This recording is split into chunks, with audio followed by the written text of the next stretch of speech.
ವೀಕ್ಷಕರೇ, ನಾವು ಫ್ರಾನ್ಸ್ ಮಹಾಕ್ರಾಂತಿಯ ಬಗ್ಗೆ ಪ್ರಾರಂಭದ ಅನೇಕ ವಿಚಾರಗಳನ್ನು ತಿಳಿದುಕೊಂಡಿದ್ದೇವೆ. ಈಗ ಈ ರಾಷ್ಟ್ರೀಯ ಸಭೆ ಪ್ರಾರಂಭವಾದ ನಂತರದಲ್ಲಿ ಅದರ ಸಾಧನೆಗಳೇನು ಅಂತಕ್ಕಂಥದ್ದನ್ನು ನಾವು ನೋಡಬೇಕಾಗತ್ತೆ. ಅಂದರೆ 1789 ಅಕ್ಟೋಬರ್ 5ರಿಂದ 1791 ಸೆಪ್ಟೆಂಬರ್ 20ರವರೆಗೆ ಈ ರಾಷ್ಟ್ರೀಯ ಸಭೆಯ ಸಾಧನೆಗಳೇನು ಅಂತಕ್ಕಂಥದ್ದನ್ನು ನಾವು ಒಂದೊಂದಾಗಿ ನೋಡ್ತಾ ಹೋಗಬೇಕಾಗುತ್ತೆ. ಇದು ಮೊಟ್ಟ ಮೊದಲನೇದಾಗಿ ರಾಷ್ಟ್ರೀಯ ಸಭೆಯೇ ನೈಜ ಸರ್ಕಾರ ಎಂದು ಘೋಷಣೆ ಮಾಡಿದೆ. ರಾಜ ನಾಮ ಮಾತ್ರ ಮುಖ್ಯಸ್ಥ ಎಂದು ತಿಳಿಸಲಾಗುತ್ತೆ. ನಂತರದಲ್ಲಿ ಫ್ರಾನ್ಸ್ನಲ್ಲಿದ್ದಂಥ ಹಳೆಯ ವ್ಯವಸ್ಥೆಯನ್ನು ಸಂಪೂರ್ಣವಾಗಿ ರದ್ದುಗೊಳಿಸಲಾಗುತ್ತೆ. ಹಾಗೆ ಮೂರನೇದಾಗಿ ಫ್ರಾನ್ಸ್ ದೇಶಕ್ಕೆ ಒಂದು ಹೊಸ ಸಂವಿಧಾನವನ್ನು ರಚಿಸಿಕೊಟ್ಟಂತಹ ಸರ್ಕಾರವಾಗಿತ್ತು. ಈ ರಾಷ್ಟ್ರೀಯ ಸಭೆಯ ಸರ್ಕಾರವೇ ನಂತರ ಸಂವಿಧಾನ ರಚನಾ ಸಭೆಯಾಗಿತ್ತು. ಇದರಲ್ಲಿನ ಪ್ರಮುಖ ಲಕ್ಷಣಗಳೆಂದರೆ ಸಂವಿಧಾನ ರಚನಾ ಸಮಿತಿ ಸಿದ್ಧಪಡಿಸಿದ ಪೀಠಿಕೆಯಲ್ಲಿ ಮಾನವ ಹಕ್ಕುಗಳ ಘೋಷಣೆಯನ್ನು ಸೇರಿಸಲಾಗುತ್ತೆ.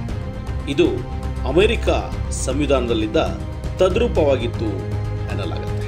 ಇದರ ಪ್ರಕಾರ ಎಲ್ಲ ಫ್ರಾನ್ಸ್ ದೇಶದ ಪ್ರಜೆಗಳು ಸಮಾನರು, ಸ್ವಾತಂತ್ರ್ಯರು, ಪರಮಾಧಿಕಾರ ಜನತೆಗೆ ಸೇರಿದ್ದು, ವ್ಯಕ್ತಿ ಸ್ವಾತಂತ್ರ್ಯ ಮತ್ತು ವಾಕ್ ಸ್ವಾತಂತ್ರ್ಯ ಪ್ರತಿಯೊಬ್ಬ ಮಾನವನ ಪವಿತ್ರ ಹಕ್ಕುಗಳು, ಅನ್ಯಾಯದ ವಿರುದ್ಧ, ದಬ್ಬಾಳಿಕೆ ವಿರುದ್ಧ ಹೋರಾಡುವುದು ಪ್ರತಿಯೊಬ್ಬ ಮಾನವನ ಪವಿತ್ರ ಕರ್ತವ್ಯ ಎಂದು ಇದರಲ್ಲಿ ಘೋಷಣೆ ಮಾಡಲಾಗುತ್ತೆ.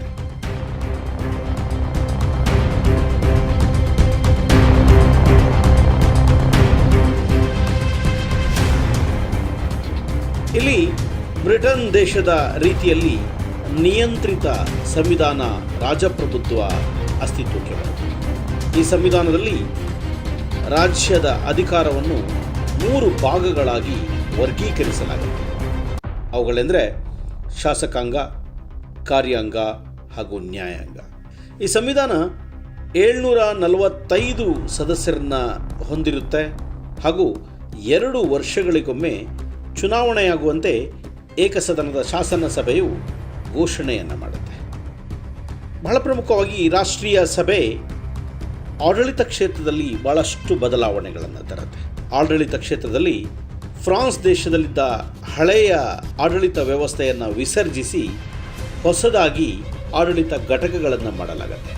ಸಂಪೂರ್ಣ ಫ್ರಾನ್ಸನ್ನು 83 ಆಡಳಿತ ವಿಭಾಗಗಳನ್ನಾಗಿ ವಿಭಾಗಿಸಲಾಗುತ್ತೆ. ಇವುಗಳನ್ನು ವಿಭಾಗಿಸಿ ಜಿಲ್ಲೆಗಳು ಎಂದು ಮಾಡಲಾಗುತ್ತೆ. ಜಿಲ್ಲೆಗಳು ವಿಭಾಗವಾಗಿ ಕ್ಯಾಂಟನ್ಗಳಾಗ್ತವೆ. ಕ್ಯಾಂಟನ್ಗಳನ್ನು ವಿಭಾಗಿಸಿ ಕಮ್ಯೂನ್ ಎಂದು ಕರೀತಾ ಇದ್ರು. ಪ್ರತಿಯೊಂದು ಆಡಳಿತ ಘಟಕದಲ್ಲೂ ಚುನಾಯಿತ ಪ್ರತಿನಿಧಿಗಳನ್ನು ಒಳಗೊಂಡಿತ್ತು ಅಂತಕ್ಕಂಥದ್ದು ನಮಗೆ ತಿಳಿದಿರುತ್ತೆ. ಈ ರಾಜಕೀಯ ಹಾಗೂ ಆರ್ಥಿಕ ಸುಧಾರಣೆಯ ಜೊತೆಗೆ ಹಣಕಾಸಿನ ಕ್ಷೇತ್ರದಲ್ಲಿ ಬಹಳಷ್ಟು ಸುಧಾರಣೆಗಳನ್ನು ತರಲಾಗುತ್ತೆ. ಫ್ರಾನ್ಸಿನ ಆರ್ಥಿಕ ಸ್ಥಿತಿಯಲ್ಲಿ ಸುಧಾರಣೆ ತರಲಿಕ್ಕಾಗಿ ರಾಷ್ಟ್ರೀಯ ಸಭೆ ಬಹಳಷ್ಟು ಪ್ರಯತ್ನಿಸುತ್ತೆ. ಇದು ಅಧಿಕಾರಕ್ಕೆ ಬಂದಾಗ ಬೊಕ್ಕಸದಲ್ಲಿ ಸ್ವಲ್ಪವೂ ಹಣವಿರೋದಿಲ್ಲ. ಫ್ರಾನ್ಸ್ ಆರ್ಥಿಕ ದಿವಾಳಿಯನ್ನು ಹೊಂದಿರುತ್ತೆ. ಅದರಿಂದ ಈ ಸರ್ಕಾರ ಕೆಲವು ಸುಧಾರಣೆಗಳನ್ನು ತರುತ್ತೆ.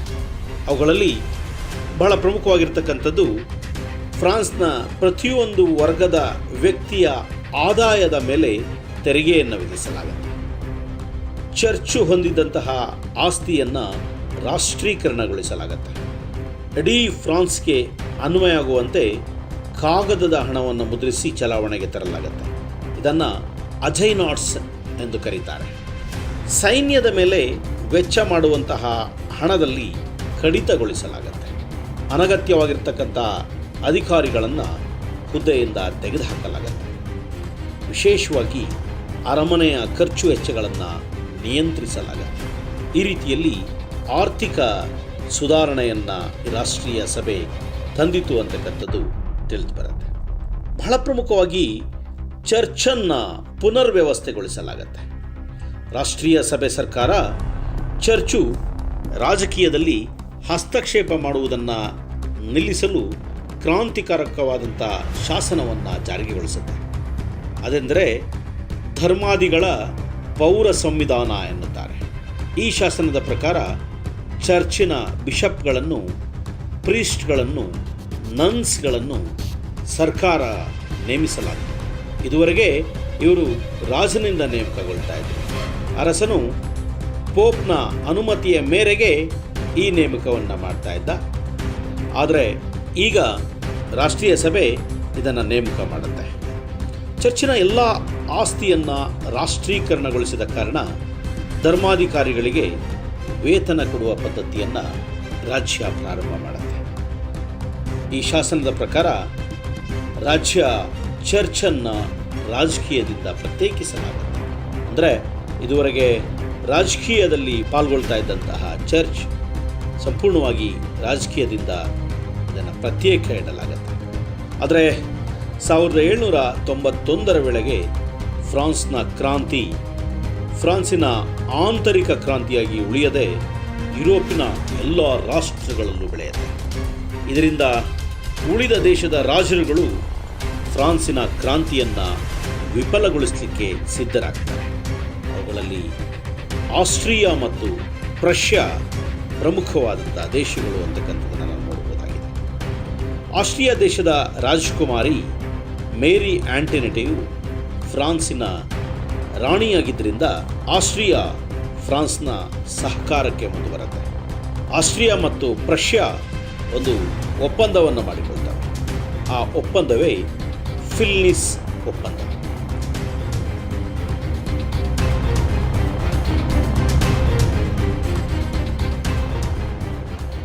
ಈ ಒಪ್ಪಂದದ ಪ್ರಕಾರ ಫ್ರಾನ್ಸ್ ಕ್ರಾಂತಿಯನ್ನು ವಿಫಲಗೊಳಿಸಿ ರಾಜಪ್ರಭುತ್ವವನ್ನು ಮುಂದುವರಿಯುವಂತೆ ಮಾಡಲು ಈ ಎರಡು ದೇಶಗಳು ಒಪ್ಪಿಕೊಳ್ತವೆ.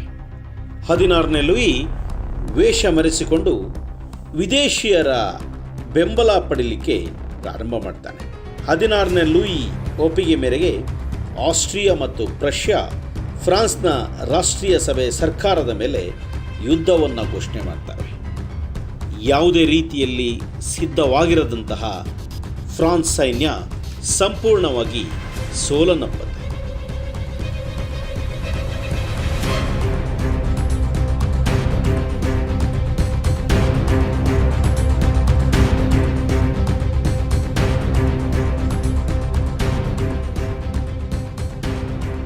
ಇದರಿಂದ 1791ರಲ್ಲಿ ಈ ಸಂವಿಧಾನಬದ್ಧ ಸರ್ಕಾರವನ್ನು ವಿಸರ್ಜಿಸಿ 745 ಜನ ಸದಸ್ಯರ ಶಾಸನ ಸಭೆಯ ಸರ್ಕಾರವನ್ನು ರಚಿಸಲಾಗಿದೆ.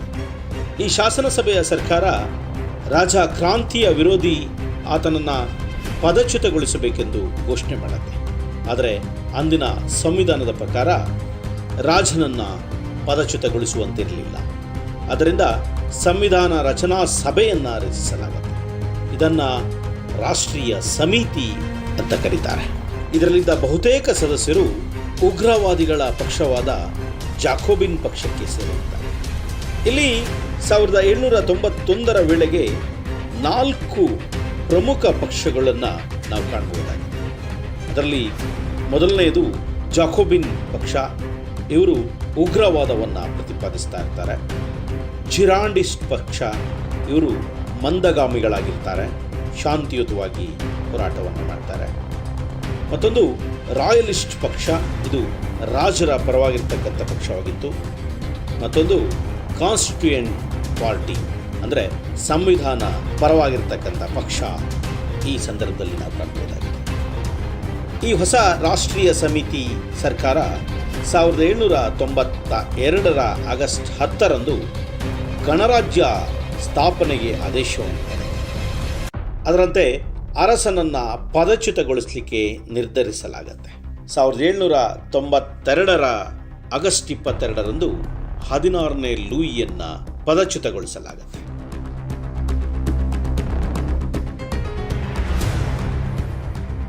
ರಾಷ್ಟ್ರೀಯ ಸಮಿತಿ ಬಹಳಷ್ಟು ಬೇಗ ವೃದ್ಧಿಯಾಗತ್ತೆ. ಎಲ್ಲರನ್ನ ಬಳಸಿಕೊಂಡಂತಹ ರಾಷ್ಟ್ರೀಯ ಸಮಿತಿ ಪ್ರಬಲವಾಗಿ ಬೆಳೆಯುತ್ತೆ. ಈ ಹಂತವನ್ನು ನಾವು ಈ ಫ್ರಾನ್ಸ್ ಕ್ರಾಂತಿಯ ಮೊದಲನೇ ಹಂತ ಎಂದು ಕರೀತೇವೆ. ನಂತರ ನಾವು ನೋಡ್ತಕ್ಕಂಥದ್ದು ಫ್ರಾನ್ಸ್ ಕ್ರಾಂತಿಯ 2ನೇ ಹಂತ. ಅದು 1792ರಿಂದ 1795ರವರೆಗೆ ನಾವು ಕಾಣ್ಬೋದಾಗಿದೆ. ಈ ವಿಷಯವನ್ನು ಮತ್ತೊಂದು ವಿಡಿಯೋದಲ್ಲಿ ನಾವು ತಿಳಿದುಕೊಳ್ಳೋಣ. ಅಲ್ಲಿವರೆಗೆ ನಮಸ್ಕಾರ.